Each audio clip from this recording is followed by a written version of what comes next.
Are you a business owner looking for real advice and input? You're in the right place. From concept to launch to growth, funding, and beyond. Welcome to Startup Hustle with your hosts. One once sold a business for $150 million. The other, the author of $1 Million Bedroom. Here are your hosts of Startup Hustle, Matt DeCoursey and Matt Watson.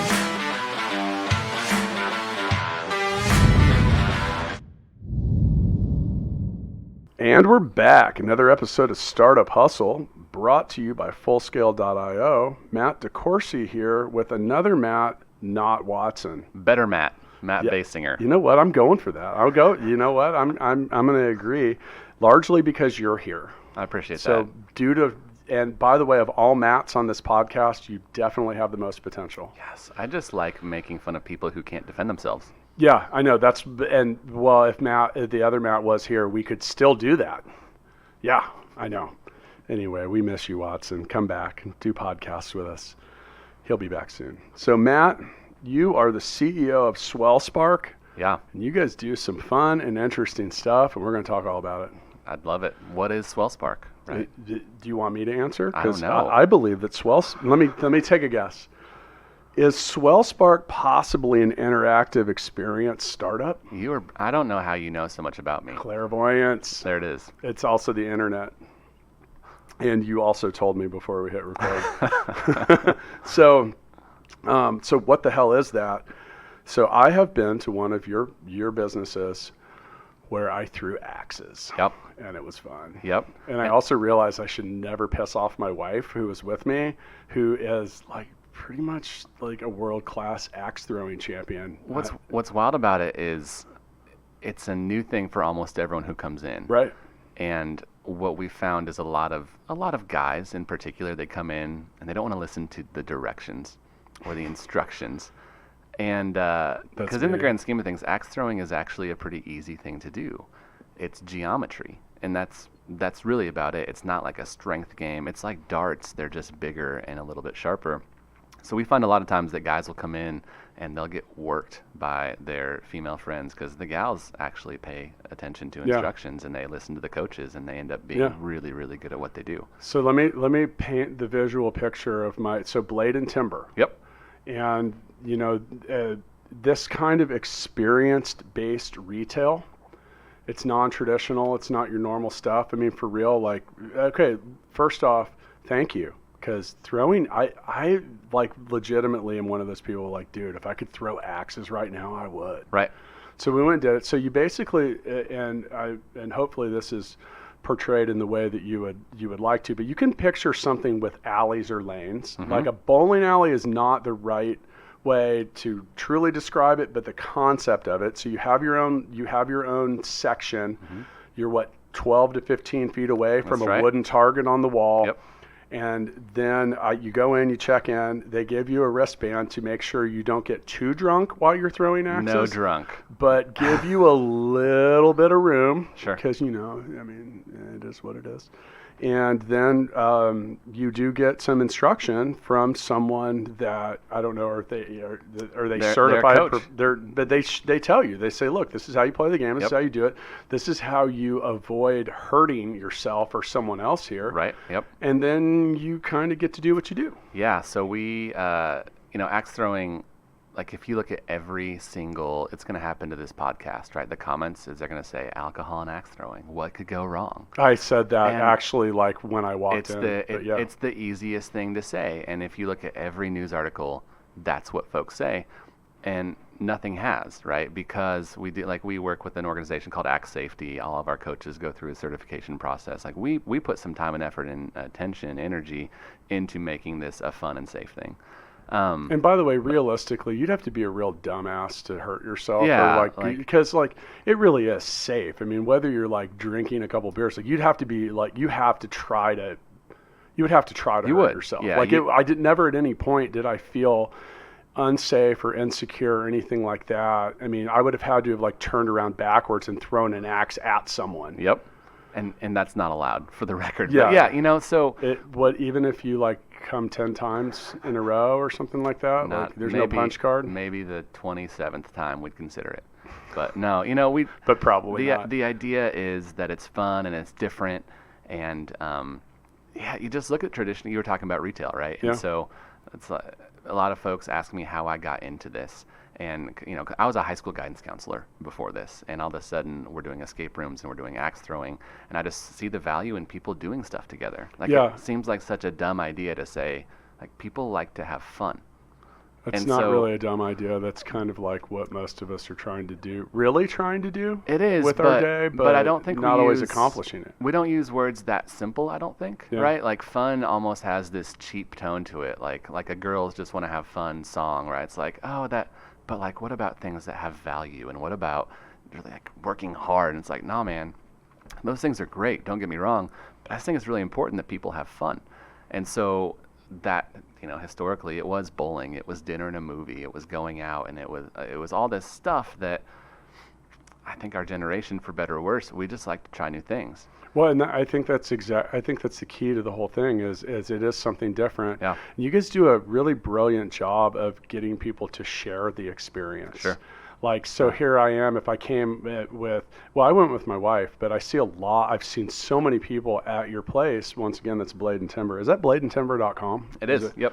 Okay. So, and that's the straight A&D version, not a symbol? No ampersand, yeah. Okay. Yeah. I don't think you can ampersand on the World Wide I don't Web. know if you can. Yeah, it's a good, if anyone should know, it should probably be me. And Come on. I know. I'm getting there. The important thing to remember is that I'm smart and I will catch up eventually. I believe. Yeah.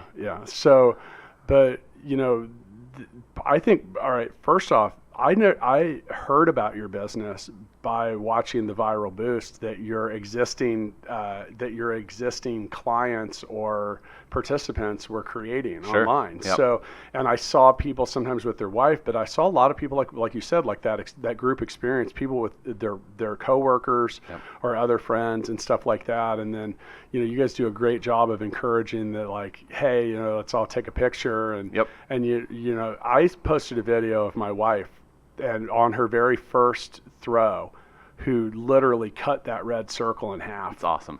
I know. I was like, also, it was terrifying because she had some velocity and like nailed it. And I was like, man, I need to get rid of all the axes at my house. It's a very empowering thing when you realize you could do something that seemed undoable, right? Yeah. It was like, what type, like you picture these big burly lumberjacks. But you don't need to be, beards. man. No. The axes were manageable. Like your guy taught. It was a dude. He taught us a one-handed throw, a two-handed approach, and like. Did you do two axes? Yeah, I did eventually, because after about 10 throws, in my mind, I had become world class. Of course. Yeah. So I mean, if I could have done a third one, yeah. Oh yeah. Yeah, it's so we have a 36,000 square foot warehouse in Kansas City. We're I think kind of a fascinating company because we design and build and install just about everything that we do. And so when we first learned about axe throwing, we saw it at a pub in London, and we saw a group that was doing it up in Toronto, and this was 2.5 years ago. And so we have, like a stereotypical startup, we have ping pong, and we had arcade games, and we have all this stuff that you can do, and it's like a warehouse space. So we were making up games that was like skateboard, wiffle ball, and just all the fun stuff. So let's back up. You have a 36,000 square foot warehouse. Yeah. But you hadn't done the axe business yet. Right. So what were you doing with that? Because that's a lot of space, dude. That's a huge amount of space. So we gotta back up to context, right? Can we just go on a journey? Do it. There it is. So our first customer facing business was Breakout KC, which has been probably one of the highest volume escape rooms in the country. Okay. We expanded that from 1 to 6 locations over the course of 2 years. Our second location, you go from Kansas City, and the next easiest thing to do is Honolulu. So we opened Breakout Waikiki, ended up hosting President Obama there. From KC to Hawaii. Yeah, I hope we can talk about hosting Obama and his family, because that was a trip. But why not? The short of the long. And by the way, Barry, if you're listening, we'd love to have you on the show. Come on down to Kansas City. Come on. Eat some barbecue with us. I'm buying. We like to be an immersive experience with Breakout, and so people would go in and they would try to, like they'd see a photo frame, they'd be like, man, I think there's a secret door behind this photo frame, like let's rip it off the wall and see. And so they'd rip the photo frame off, and we're good with it because we're like, man, I want it to be an immersive experience, and if they can get the photo frame off the wall, I want them to do that. The byproduct is we were going through literally a dozen photo frames a week, because you'd have bachelor parties, bachelorette parties, just people who are I mean, they want to win, right? So what do you do when you want to win? Like everything. You do everything you can do. So we had to contract this company in Kansas City to start making photo frames. We're like, we need a single piece CNC'd, walnut one piece frame that's indestructible. And they made it. We went back to this company and we're like, hey, we're going to try this other prop. Can you make this? And they made it. And then we start growing. So it's like, hey, can you make 12 of these? Can you make 24 of these? And it got to the point that this company couldn't take on other clients. They were just a little boutique CNC shop. So we just bought the shop. We bought the entire CNC company, brought them over. They became kind of the first corporate. What does CNC stand for? It's a great question. That's the part of the business I don't run. CNC is like, it's like a drill bit basically on this big 8-foot by 4-foot bed that can make really cool signs. It's a fabrication tool. Okay, fabrication tool. Well, like here, our Startup Hustle sign. Exactly. So it's that plasma was made, cut. This exactly. is a giant piece of aluminum, and then how did it get cut? Well, it's crazy that water. Yeah, so that's a plasma CNC, right? And so we were making all of our props mostly with CNC and then a lot of just manual labor. But the byproduct of that as we grew was we got this really incredible staff of folks who worked in the contracting world, people who were amazing framers, people who worked with their hands. And so that became the shop, right? And then the shop grew. We were doing things both through Breakout, but we were also building for escape rooms literally all over the world. We installed an escape room in Singapore. We've done work for folks down in Austin. So you immediately branched out past your own stuff and became the authority or the advisor, consultant, whatever you want to call it, fabricator. Yep. So let's talk.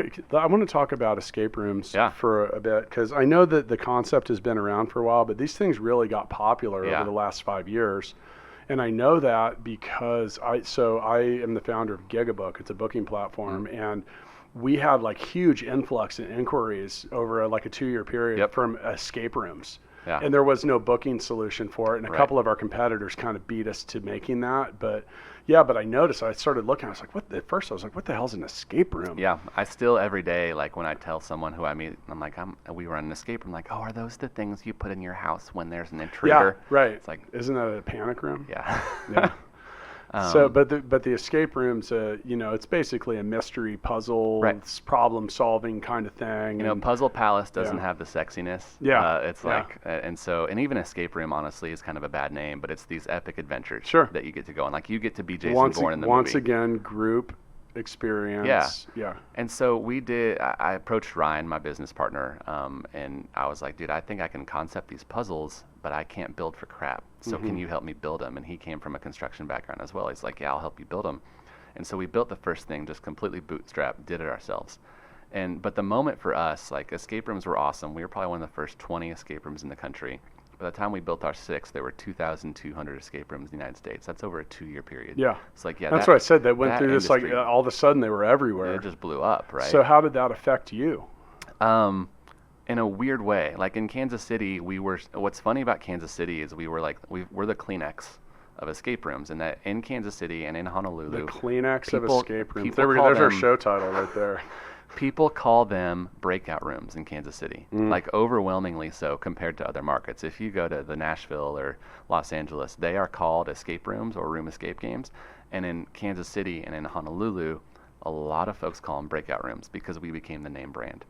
But when all of these other folks popped up, what's been really challenging is the appropriate education of our consumers. And what I mean by that, like, did you see that McDonald's did this, the Kansas City burger in London? No. All right, so look at the commercial, right? But McDonald's comes out, they're doing like this international menu, and their burger that they're serving in the UK has A1 sauce on it. And like the commercial was like, yeehaw, get the Kansas City burger. And it's like, every single person here knows, like, no, that's not Kansas City food. Like, we're a barbecue town. I travel around the world, and it's funny. So I was in Belarus 9 months ago, and they were like, "Oh, Kansas City Cowboys!" Like, I'm like, I don't see cows like ever. So, but that perception, and then also like, we're a barbecue town, and I can't stand when I go places like, oh yeah, Kansas City masterpiece. I'm like, thanks for taking the like worst barbecue sauce ever made and putting our city's name on it. And so that's how the market's affected us. Yeah. And what I'm getting at is, unfortunately, there's a lot of folks, and they go to the mom and pop knockoff, and that's their understanding of what an escape room is. Right. And because they don't know the difference between your best barbecue on earth and what you get at a fast food chain. Yeah. They think, oh, this is what an escape room is. Whereas we get into our experiences, and they're high dollar, they're nice builds, they're a step above what you see at a lot of their places in the markets we're in. So it certainly affected us from a sales standpoint, and going from having one experience to 22, that changes things. Because it's hard for the uninformed person, like, especially when you have something that's new. People don't really know. They're just like, hey, okay, I see it. I've always wanted to try one of those, and then they go do it. You're telling people that you exist, and in the same breath trying to tell them why you're different than the other groups that exist, that they're also just learning about in real time. So all that said, we had to deal with that. What we ended up doing to combat that in Kansas City in particular is open a second location, so that we had one both downtown as well as the south suburbs here in Leawood, Kansas. And just really outmarket people. And right? where is that in Leawood? That's Park Place, so 117th sure. and Null. Yeah. Used to go over there all the time. Haven't been over there in a bit, but sure. But we had tremendous success with the escape rooms, and we had success really early and sustained. But the moment for us, when you're building something and when you work the stereotypical long hours of a startup, like, we just lived on coffee, right? It was the long hours, and I remember vividly after we opened our first escape room, my business partner and I were walking behind this group of gals who had just escaped. Like 10 seconds to go, they're losing their mind. They're probably 17, right? And so they're walking to the same coffee shop that we're walking to. And from the moment they broke out of the room, they walk 5-6 blocks to Key Coffee in the River Market, and they don't look at their phone. Like, they're just talking to each other like, okay, I did the thing that helped the door open, and then, well, how did this happen? And someone's like, oh, I did this other thing that... And they're just kind of deconstructing the room. They get to the coffee shop, they make their order, they sit there for another 10 minutes, and they haven't looked at their phones. And it was that moment. Hang on, let me do the math.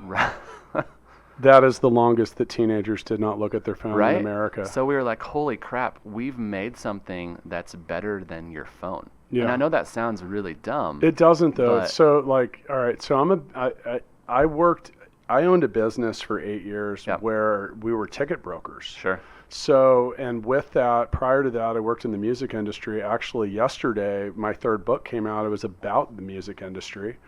And because of being around everything from event ticketing to live music to being in musical instruments and stuff like that, I have learned to appreciate the power of experience. Mm-hmm. Even Full Scale's marketing approach is experience-based. Like, we got tired of networking events, so we got a suite at the Sprint Center and another one at the K. And we literally host networking events there because I understand the power of experience. Like, and you laugh. Like, okay, Matt, if I took you to and your wife or your kids or whomever or someone else you work with to go see New Kids on the Block, like, and you're laughing and chuckling because you're like, why would I go to that? Because it would be fun and it would be something different. Yeah. You will always remember me as the person who took you to that, whether it was terrible or great or whatever, because experience is powerful. Yeah. You can't undo that. I got to do a TEDx talk back in December, January. You're never going to forget it. Right?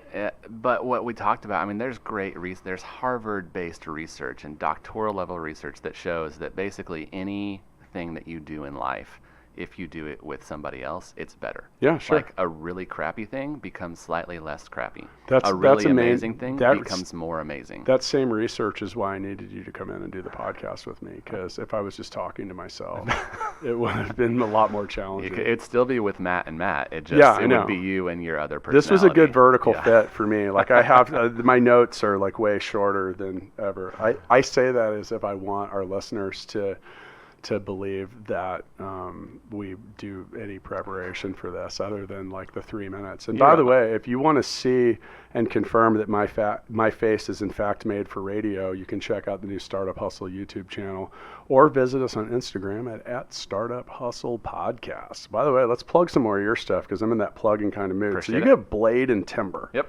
Okay, look, this is cool. Like, and we have a ton of listeners that aren't in Kansas City. Are your shops all in KC? No, so Blade and Timber, we have 6 locations. So we are KC based, right? Okay. So we have 2 in the KC metro. We're in Wichita. We're in Lawrence. We're also in Seattle and Honolulu. Awesome. And then we are expanding that actively, and so we hope to have a couple more locations. I can't talk about them yet, That's fine. but if you're in the Pacific Northwest, we're coming. So we're coming at you. If I happen to be someone that was listening to this show right now and I wanted to open an axe throwing thing, is that something I could contact you about, or do you only do your own shops? You know, we've done consulting. It's got to be the right fit. Okay. We're not a franchise model at this point. Okay. We like to have a high level of control, but you know, we're unique in that we have the resources to do things and do them Sure. really well. And so we're about to open Power and Light.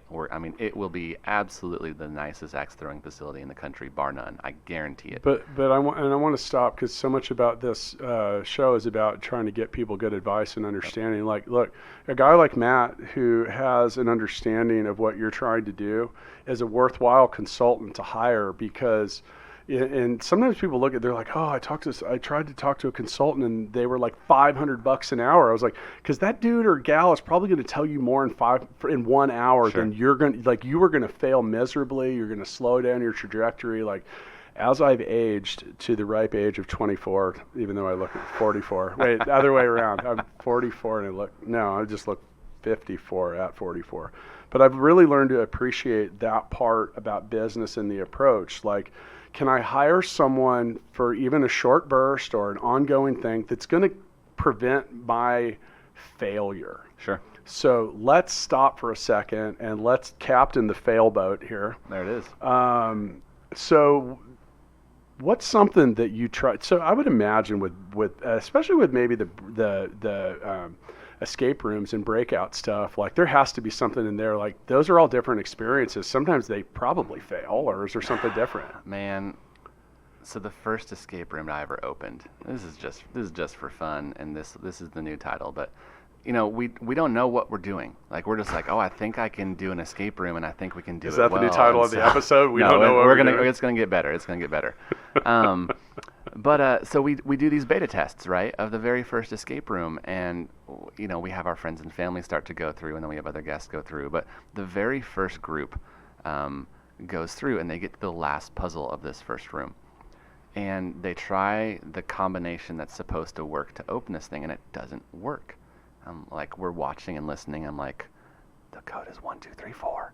And I see them talking, and I'm assuming that maybe they just put it in wrong. And then somebody else tries it, like, no, I think the code's 1, 2, 3, 4. And they put in, doesn't work either. So I'm like, dang it. Like, I hate the idea that I have to break the immersion and go in, right? But I have to go in, and I'm like, hey guys, I gotta check if this is working. I'm so sorry to interrupt your experience. I put in the right code and it doesn't work. And again, this is day 1 of this escape room. And so we don't have bolt cutters yet. But I did have like some garden shears, like these little like tin snip clippers, and I go in, and the short of it is I end up cutting pretty deeply into my hand with this thing as I cut the lock off. Dude, I pass out. I pee my pants while I'm passed out. What? And try to recover from that. And you can't recover from that, right? No. Like, there's no. No, I'd love to be optimistic here and be like, dude, they didn't notice. They didn't remember. Now. Yeah, so you know, you don't forget that. That's a funny failure, but I guess to take. Were you okay? I was great. You know, I just found out that I pass out when I see my own blood. I didn't know that before. By the way, it's weird. I don't pass out, but like, I've had that feeling. Yeah. Like whoa. Now, I mean, I didn't pee my pants. I peed my pants doing other things, so I'm not gonna lie. Man, we have to talk about fail. Like, it's happened. But no, you know, it's happened. Talking more, and I wasn't a baby. I think the heart of your question, like big failures, right? And because we've had our fair share of those. By the way, for thank sure. you for sharing that, because that was freaking awesome. And like, but here's the thing though, like, okay, day 1, look, man, like when you have a startup, when you have a business, when you're an entrepreneur, just, you know, one thing I don't like making promises, but I can promise you that you're going to fail a lot. Yep. No matter what. And so whether you see yourself as this or anything, you're innovating things, and that means they don't come with an owner's manual. Right. No. So, like, did you create policy after that? If you slice your hand open and pass out while breaking the immersion, is that the correct terminology? Sure. Yeah. Then do this. Then go get an axe and put me out of my misery. We just celebrate every opening that I don't pee my pants at this Yeah, point. no, you know? that's It's like, hey. dude, we just had open in Seattle and I didn't pee my pants. And you know so what? we're Now, good. now we can truly be optimistic, and we can say, look, every opening past that went way better. Yeah, but to your point earlier, right? You talk about consultants. You talk about people who are wiser than you are, because there's a lot of people who are. I don't know about you. There's a lot of folks who are a lot smarter than me. Oh, dude, almost all of them. And I think what was fascinating for us we've been open for 4 years. We've gone from 2 employees to 220 employees across 6 states or whatever, and like, it's been a trip, and we've had to learn. Like, dude, I was a high school guidance counselor. I didn't go to business school. I didn't figure this stuff out. I didn't have someone who just told me. So you have to find a lot of it in real time. So by the way, I've been to 5 colleges, and now I'm a junior. Nice. Congratulations. Yeah, I'm getting there. Well, by the time you're 26, you might graduate. As my guidance counselor, I'm going to need you to help me determine my path. Like, I have a feeling I'm going to have to redo a lot of these Probably credits. so. They time out, right? I think you're going to be okay. After like 10 years? They do. But what we struggled with early on was this idea that our business was too different. It was a new industry. It was too different than other things. And so we're like, how do we get advice from folks? Yeah, because true. they don't understand what we're doing. And what we've come to realize is business is business, right? And we've gone through the kind of the same trajectory as a lot of the startups of like, hey, you get to a point, but then you realize that what got you here won't get you there. And so you have to make some decisions. You know, I think of October of 16 or 17, we had to lay off some staff. Yeah, you know, we bit off a little bit more than we could chew. Got to the point that we saw 4 or 6 weeks out in advance we weren't going to make it. Yep. And we're like, this is not good. We got to do something about this. Right. And now, so, by the way, that's what you have to do. Part of being successful in business oftentimes involves making tough decisions. Sure. And actually making them. Right. Because here's the thing: is like, in the end, the business needs, and what you're creating, your goal should be to make it bigger than you. Right. And in order for that to occur, it has to survive. Right. And and not paying people for their work and stuff like that is not the way to do it. No, it's not an option. And I mean, and if you're, I know the answer to this question, but I mean, how many pay periods have you gone without paying yourself? And if you just want to say a lot, I mean, that's fair. We've like, for better or worse, for better in my case, we've done really well. Yeah. In a lot of ways. But at some point, you probably didn't pay yourself. There have along been the some way. pay cuts at times to get through seasons, for sure. Yeah. And we've made. I'm always going to not. My point is I won't pay myself to pay you, because that's way more important to me than it is to anyone else. Yeah, absolutely. So, and we've gone through seasons where we maxed out the personal cards to get through a season. Done it. You know, and it's funny because you get. There's not much I haven't leveraged for the sake of my business. I mean, like, it's yeah. But it's and calculated risk. Kids, you will still get to go to college. It's calculated risk, as long right? as it's a state school. And you're on scholarship. You can go to any one of the 5 colleges that you've tried out, right? Yeah, well, a couple of them are junior colleges too, so they're probably quite affordable, especially if they stay in state. Sure. I'm really, we're here in Kansas City. For those of you that aren't familiar with where we're at, we're right in the middle of the country, and I'm from Kansas, so I am already trying to embed my daughter with the concept that she should go to Kansas University, because I am a Jayhawk. Rock chalk. Yeah, all the day. Are you Jayhawk? Oh yeah. All right, rock on. Yep. I mean, it's for those of you listening. If you don't like KU, I don't like you. No, I've actually interviewed people and taken them by surprise. I'm like, okay, I really love everything about you except for the fact that you went to K-State. Yep. And they look at me like they're kind of, oh, what? And I'm like, I'm just kidding. But maybe rivalries are fun. But don't wear purple in here, especially on K-State game day. Okay, so failure, adversity, we talk a lot about the ups and downs. Mm-hmm. And I think the thing that's important to keep, if you've listened to all 150 some episodes of this, first off, thank you. Second off, I'm sorry.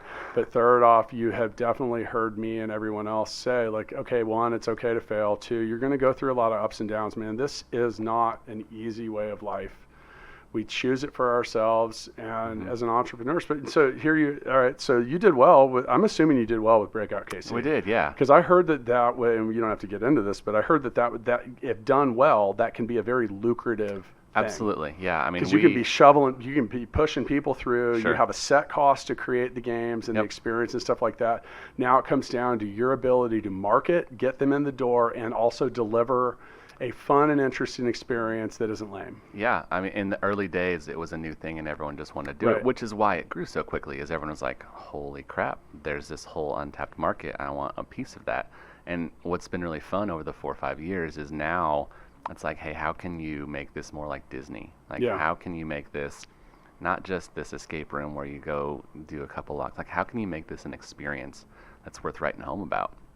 And it's fun to see how it's kind of gone more towards almost the movie industry of we have to make, one, the stories have to be great. Yeah. Two, the sets have to be great. The puzzle has to make sense. And you have to continue to, you can't, here's the thing is with an escape room, and by the way, I've never done one. He's shaking his head. He's like, "Damn you!" Well, we're gonna go throw axes in Hawaii. Yep, your next episode is gonna be live from Honolulu, and we're in the escape room. But then that would give away all the secrets. Sorry. I mean, by the way, everyone. That's if you get out. Everyone already knew that my password was 1234. Anyway. You just got hacked. I know, or password 1234.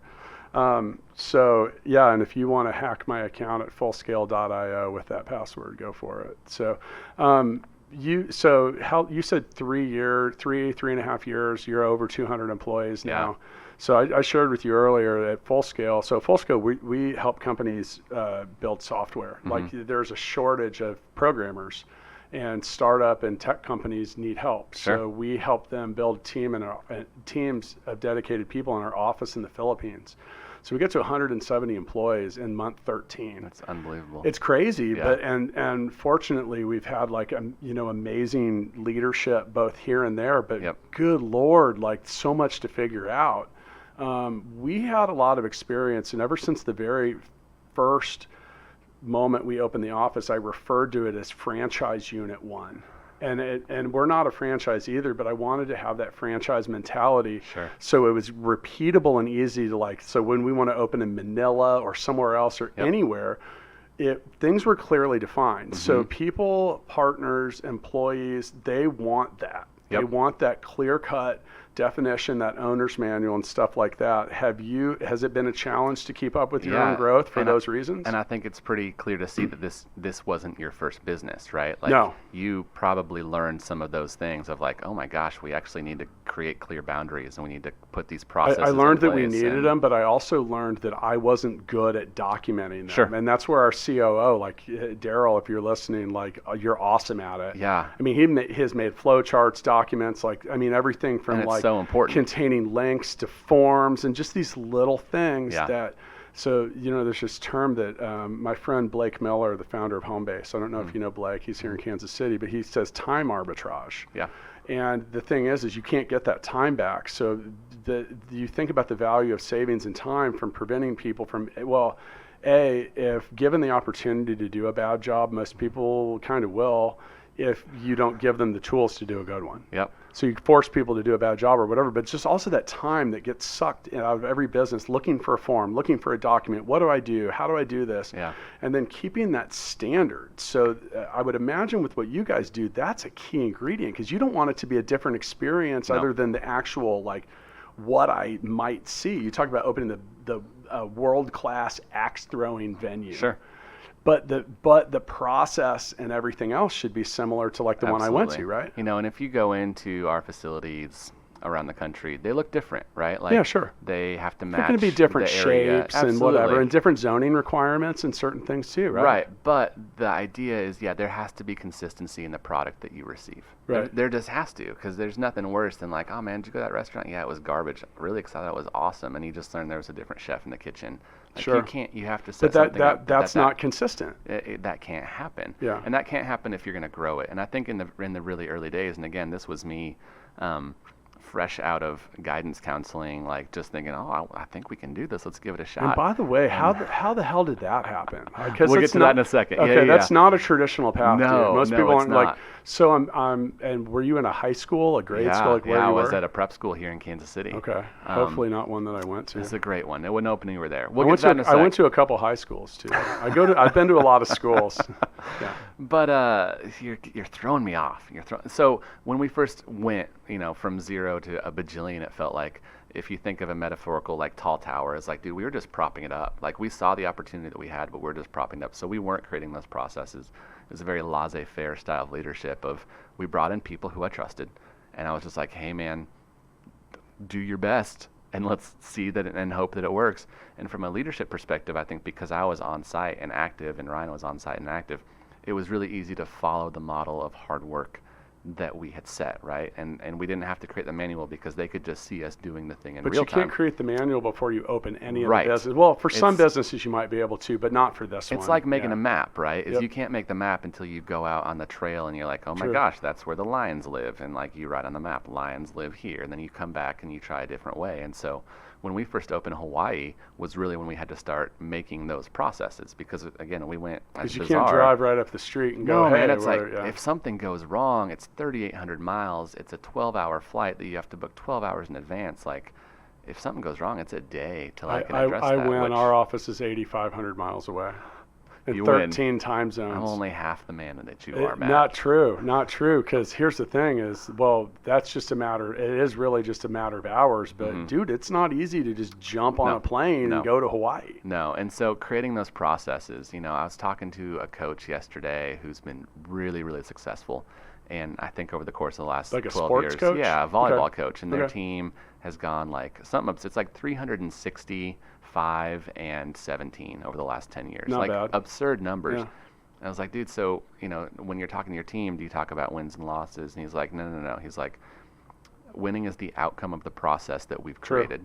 Yeah. And I think that's... But so is making money. Sure. And so many, and I'm sure you've got the same question, or people imply it, or they're trying to get there, like, how do I make more money? You have to stop thinking about money.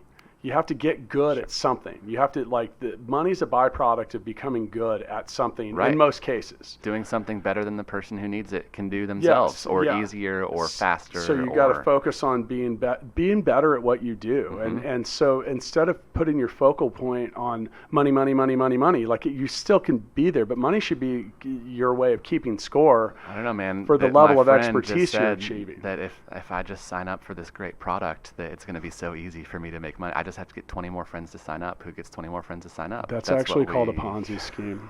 Dang it! It felt fireproof. What's his name? Bernie? Last name Madoff? Bernie M. Bernie M. Yeah. So, and I have a bridge that I would like to sell you sometime between now and really whenever you're ready to give me that significant deposit. Yep. So I want to hear the guidance story, counselor, sure. but I actually want to immerse you in our own interactive experience of playing mixtape. Mixtapethegame.com, digital version coming soon. I drew a card from the mixtape deck, and I'm going to read a scenario. Now, technically, well, we'll see where this goes, but I'm going to read a scenario. We're both going to name a song, and then we're going to determine whose was best. And here's the problem is you're not supposed to vote for yourself, so we're immediately going to stalemate. So we're going to have to reach a consensus, or this episode may never end, at which point I'll need you to call my wife and tell her I'm going to be late. Fair. Track 1 of the best road trip mixtape ever created. I could kind of, the first song that popped into my head was Truckin' by the Grateful Dead. I'm like, got my chips cashed in. I mean, that'd be a good one. And or honestly, another one could also be like School's Out for Summer. That's a good one. Could be a good one. I'm not even a country guy, but it's okay. Great Day to Be Alive, Travis Tritt. I think that's Travis Tritt. Maybe. If you don't know it, you have to sing it. It's no, I know it. The question is, do you know it? No.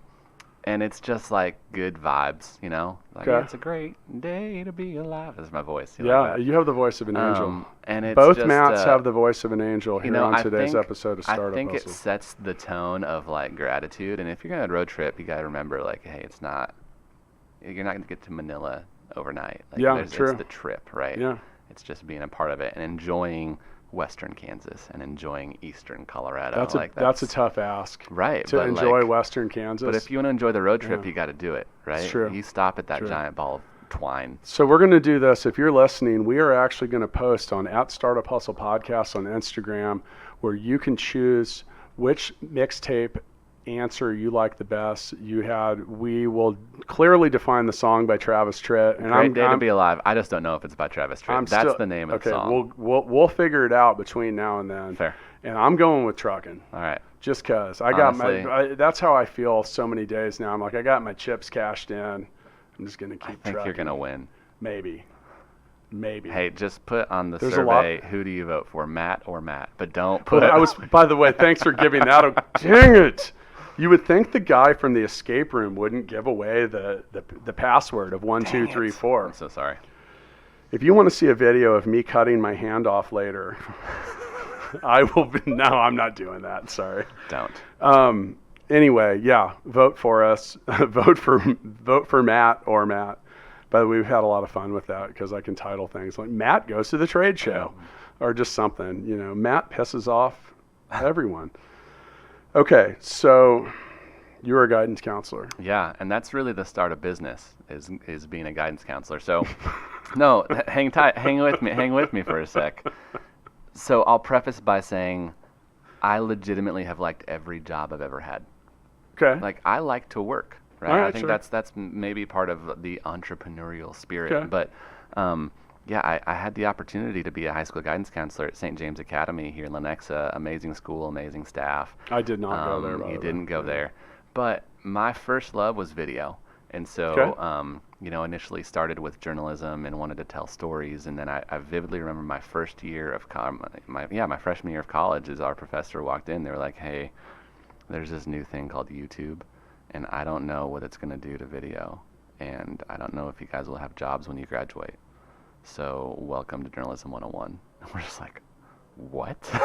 Well, it was you know terrifying. what? That is a thing. So I'm going to use this podcast as a similar example. I was sitting down. I had lunch with an unnamed personality that is on some form of media. Because Sure. I'm not going to call you out, but they publish a podcast with it every day. And they were asking about our downloads and our listenership, and this is like a big box kind of thing. Like they have like way more resources than we do. We're like 2 dudes and a microphone right now, and we have some cameras and a couple money guns. Like, what else do you really need? But the point is, and the same point that came up with YouTube, is the creator is in control now. Right. Like, I have the ability to broadcast this through the same exact medium that they do. And we were talking about some numbers, and I was like, oh my God, we are like there. Yeah.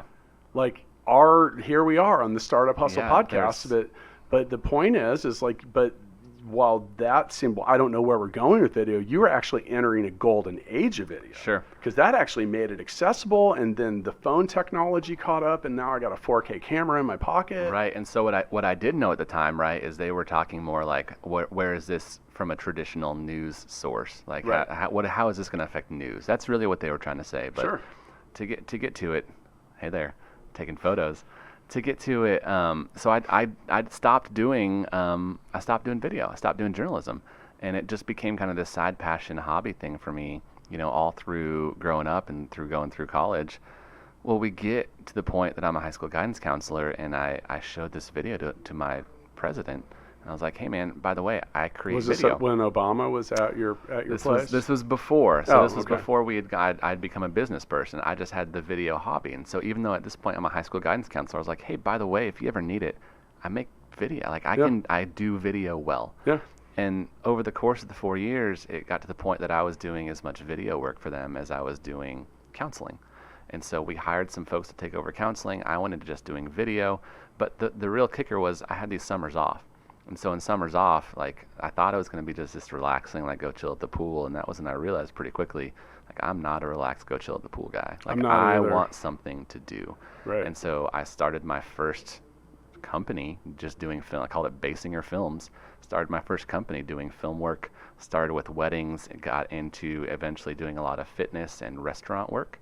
But it was the point where I was making more money in June and July than I was the entire school year. Yep. So it's like, man, maybe I should do that thing instead.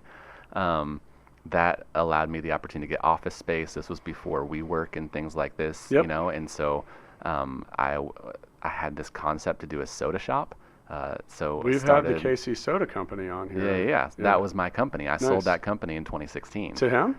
Yeah. Oh, nice. Yeah. He brought it. We did a taste test challenge. We did some other stuff. Cool. All right. Yeah. Nice. So that was my company, right? So wait a minute. We were partners. So to back up, you just try to start as many unconventional businesses, but riches in the niches. Sure. Absolutely. So, and you kind of did that with the video stuff. Now video, so also another thing I want to point out here. So my friend Travis Wright is a well-known crypto podcaster, but he talks about stacking skills. Yep.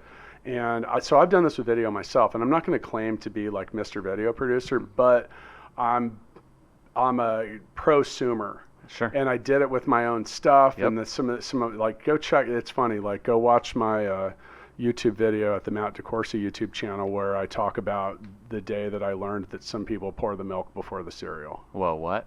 Yeah, Can I tell you what I learned? Did I just blow your mind? Can I tell you what I learned last week? Do you know that's really a thing? I believe it because I learned last week that like on Netflix, more people watch with subtitles on than without. You know, I watch with subtitles on, but you know why? Do you have small children? I do. They're always screaming. It's hard to hear. I don't know, man. Like it. And then also some of the things that I watch, like just the language, like my children. All right, here we go. Failboat. Yeah, I swear a lot around my kids. I'm like a terrible parent in that regard. All right, so here's a question. You go to the movie theater.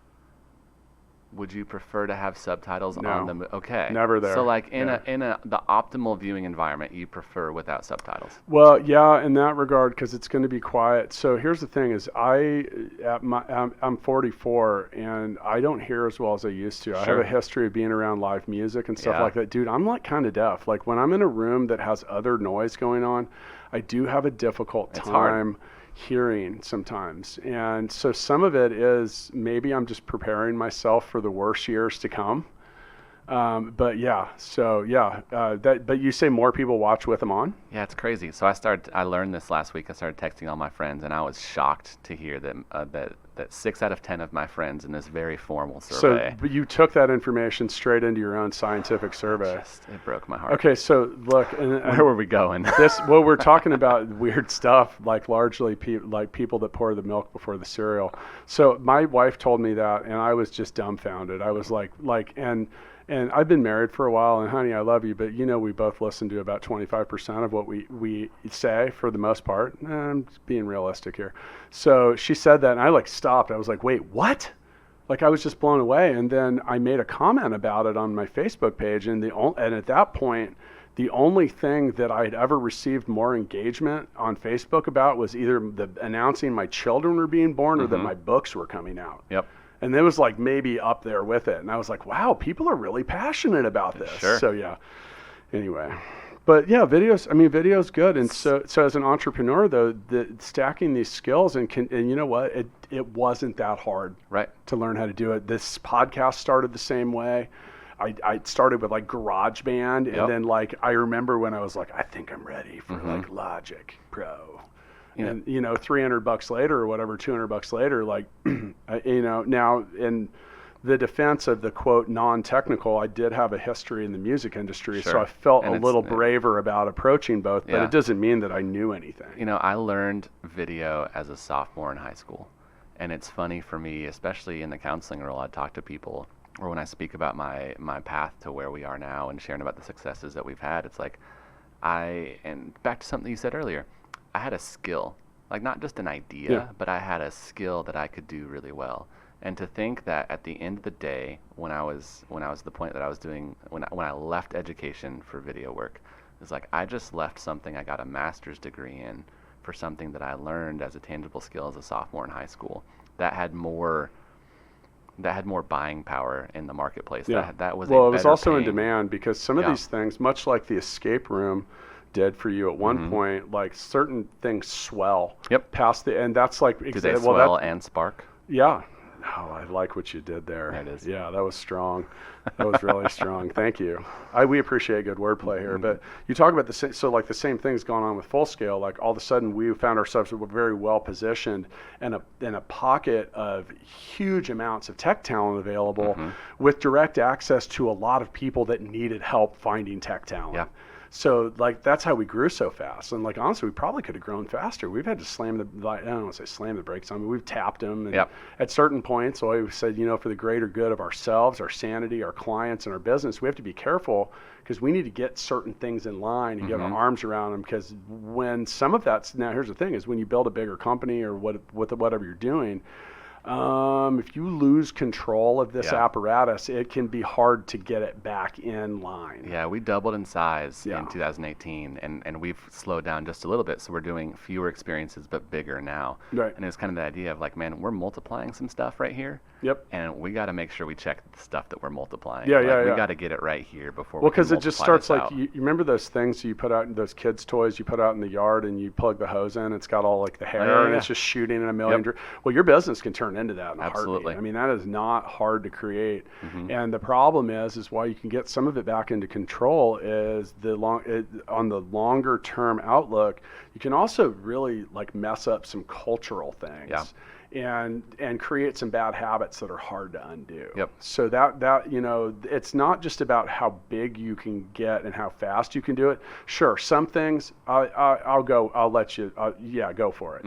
But there's so in my book $1 Million Bedroom, I talk all about the first business I started that was really like the full-time thing that I did. It wasn't just a side hustle. And I talked about having to stop and undo the ball of rubber bands. Sure. So the question is like, how big do you want to make that thing? Because in software, they refer to that as technical debt.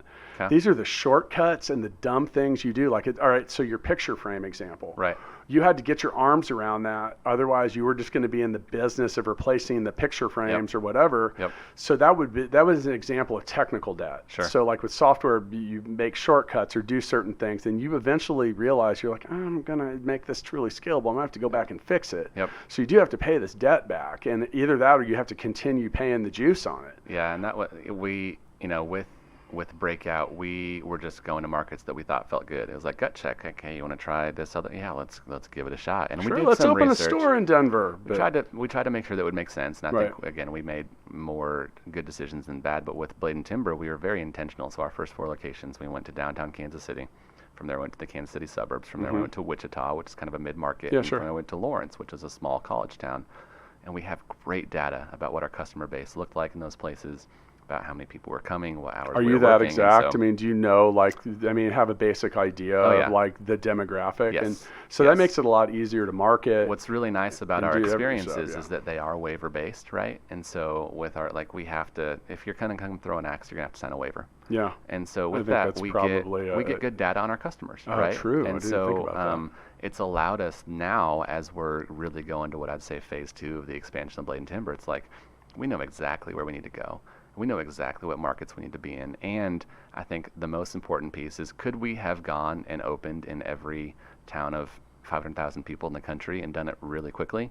We probably could have. We could have thrown some crap in the wall and saw if it stuck. Then you're back to that example. You're talking about it's spraying in 10,000 directions. Yeah, which hose do we grab first? And what's the longevity of that, right? So when or if those businesses slow in any capacity, 1, have you built the headquarters to support it? And 2, like, why did you go into Kansas City? We're in the West Bottoms. Was our first location. We're about to move to Power and Light, but it's like, if you go into the West Bottoms of every city, and so let me give some context to that.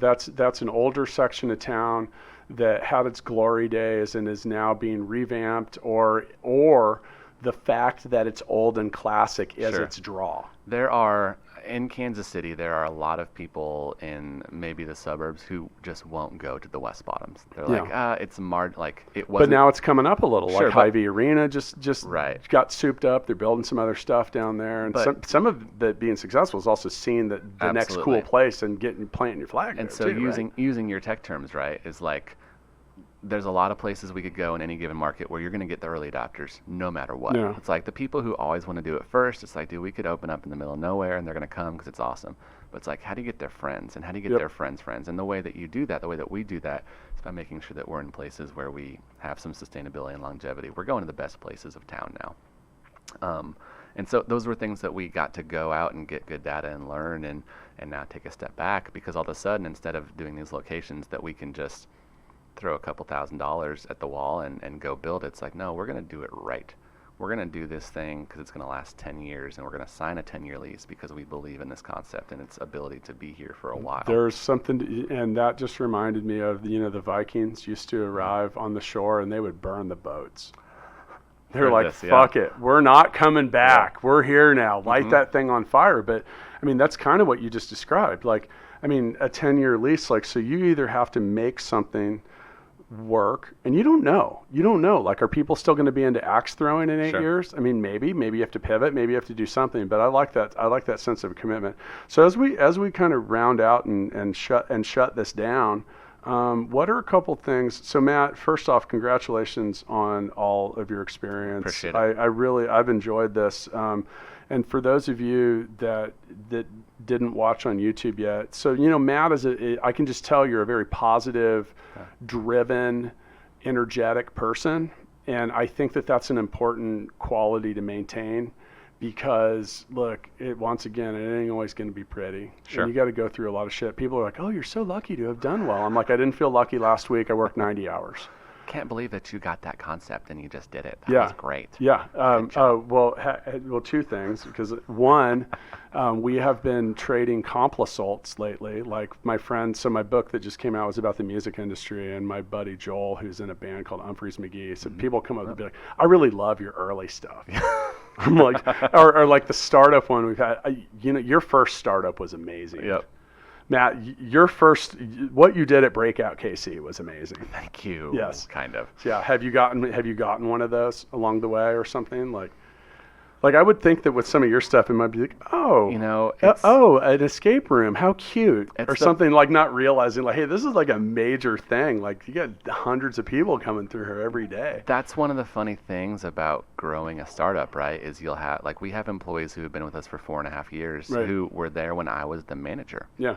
They're like, man, it was really cool when you were here. Yeah.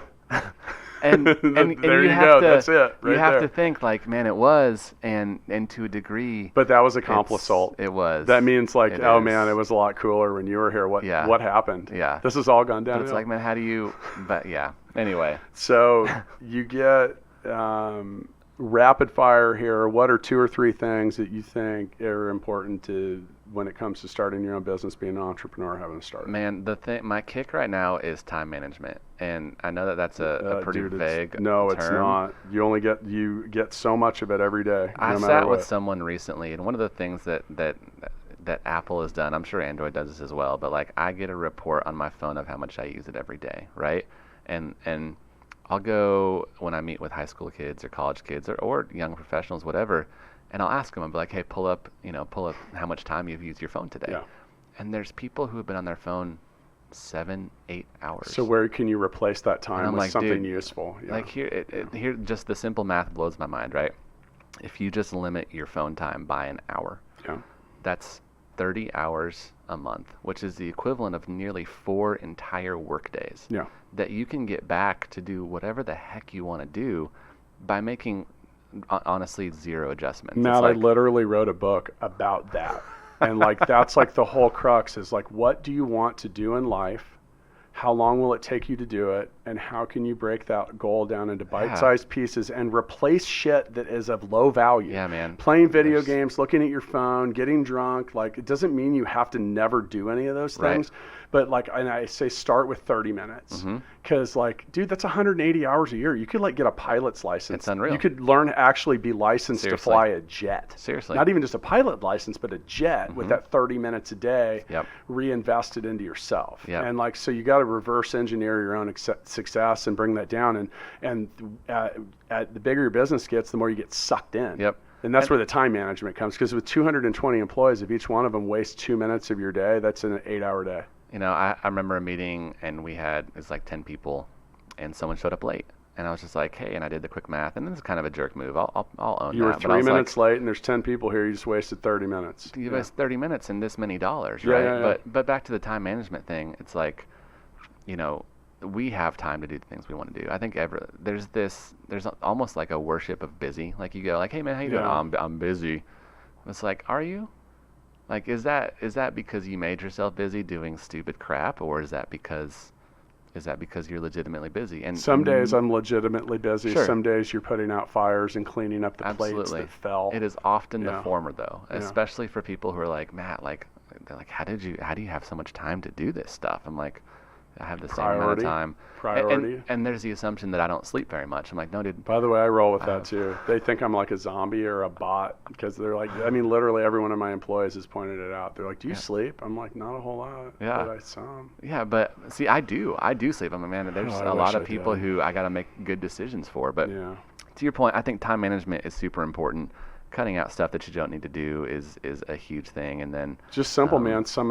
A value, an activity that moves you towards a goal or something that you want, which can also be like a goal might be to spend more time with your kids. Sure. So do 30 minutes less of one thing Yeah. and do something other. I even have it free.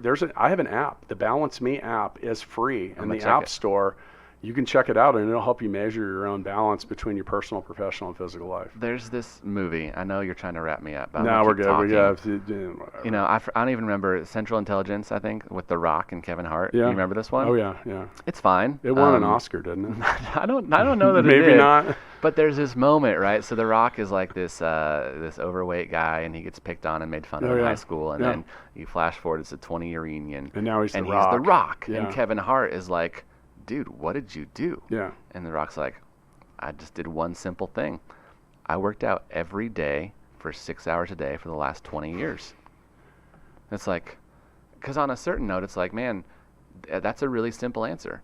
Yeah. Like, hey, how do you, like, oh, you want to start a business? Cool. Make sure you devote 4 hours a day on the side to doing your business. I would even encourage you to take it down one level. Now you have that 4 hours, but what are you going to do? You got to figure out all the things that you want to do to put success together, and then just eat the elephant one bite at a time. And man. so, and that's like, you know, taking apart what The Rock said in that statement is it's like, hey, it was like, truth be told, it was a simple concept. Like, hey, work out for 6 hours a day, every day for 20 years, and you will be jacked. Promise you. Yeah. But like, simple is not easy. Yeah, no, right? no. And dude, so no, how do no. you take that easy simple... is actually the low value activity. How do you take that concept of simple and knowing the goal and deconstruct it into bite-sized chunks so that you can actually do it? And reverse engineer it, man. It's all steps. Like, have- there's really no such thing as overnight success. No. I mean, and the people you think that were an overnight success, if you really talk to them, and I've known a lot of influential and successful people. They're like, man, I've been practicing this 10 hours a day for 20 years. I didn't just get discovered overnight. Like, I mean, maybe one day opportunity and preparation met an intersection, you know, like, and people think I got discovered. Yeah, well, there was a lot of runway up to that. All right, so we have time management. Give me another one. Again, it's stupid, but just discipline and time management. If you have those two skills, I don't care what industry you get into. I don't care what job you're trying to do. If you can do the things that you say you're going to do and find time to do them, you're going to find success. I mean, self-discipline is just simple. It's described as doing the things you don't want to do at the times you need to do them the most. Yeah. So, yeah, like I said, man, I plugged my book Balance Me, which, by the way, like, I made 99 cents on Kindle, so it's like accessible to everyone. Awesome. I mean, it's just because like it's a realist guide to a successful life. And like the very first thing I say in the book, like in the intro, if you're not willing to admit that you're your own biggest problem, just put the book down because you're going to be disappointed. You know, and that change is hard, and making a difference in your own life requires consistency, readjustment, and you got to be really like practical and honest with yourself. Like I said earlier, like, I mean, dude, thank you for sharing the story. Like, let's be real. Like, for most people, it's an embarrassing story. You could have said I just cut my hand, and you're like, then I passed out and I peed in my pants, and like, I mean, but whatever. Like, own it, and it's fun, and and you know, like, roll that into something like, hey, I bet the next one's going to go better. Yeah. And it has been a great way to have rosy-colored glasses. Well, you really can't do anything about the shit that's already happened. No. It's all about what you do going forward. I mean, I mentioned I went to 5 colleges and now I'm a junior. Like, I mean, and by the way, I did a lot of that in my mid to late 20s. Like, I had every excuse to just not be like, oh, I didn't get a college degree. I don't care. Right. Like, I mean, whatever. Like, I learned it on Google. Right. It's fun. My business partner, Ryan, we joke because I have 2 degrees from KU. He started but didn't finish. And so we'll be like, yeah, we have 2 degrees from KU. You know? So but it's like, what's great, at the end of the day, we're 50-50 on this company. his paycheck is the same that mine is, right? We're taking home the same amount, the same distributions. Yeah. And I had to pay a whole heck of a lot more to get to that point. Yeah. But by the way, it's funny that you just demonstrated what I call fact shaping. So I would do that. So my co-author for my last book is a rock star, and I was like, Joel, do you realize that between both of us, we've sold out Red Rocks 14 times? Yep. He's like, wait. I'm like, yeah. There's a famous, I'm going to butcher it, there's a famous quote of someone who played with Jordan. He's like, yeah, well, we combined for 56 today. It was a good day. And Jordan had 55. Yeah. He had a free throw, you know? Yeah. But I don't even know where I was going. Well, that's probably a good time for us to wrap it up, because between the two of us today, one of us managed to record a very successful podcast. Wait, was that the other way around? I don't know. Do you know that between both of us that we have published 170 plus podcasts? Between the two of us, we own 12 escape rooms and axe throwing facilities. I'm looking forward to exercising my lifetime pass based on that. Now, will they let me in at the door when I say that? See what happens. I'm going to say that between Matt Baysinger and I, we have a very large axe throwing empire. Just tell me your name's Matt. It's like, I'm Matt. Yeah, I love it when people name drop me and in places like that. By the way, it's funny. You could offer me to go to your place for free and try it out. I'd still pay. I mean, yeah, I would. Because you know what? Like, I don't like it when people show up at my job and ask me for free shit. Like, it's, but the same thing. It's just like, have respect for where people are doing stuff. So anyway, dude, this was awesome. Thank you so much. Go to bladeandtimber.com, figure out where they're at. What's the escape room? BreakoutKC.com, BreakoutWaikiki.com. You can find everything we do at swellspark.com. So swell like the ocean, spark like a fire. He's never said that before. It's where we keep you updated. Yeah. One of the things we've committed to is our goal is to launch new, fun, interactive experiences annually if we can. Super cool. I really kind of want to go do something at one of these places and do the podcast there and just kind of get that. Bring it. That'd be interesting and fun. Anyway, thanks for tuning in. Check us out at Startup Hustle Podcast on the gram. See you next time.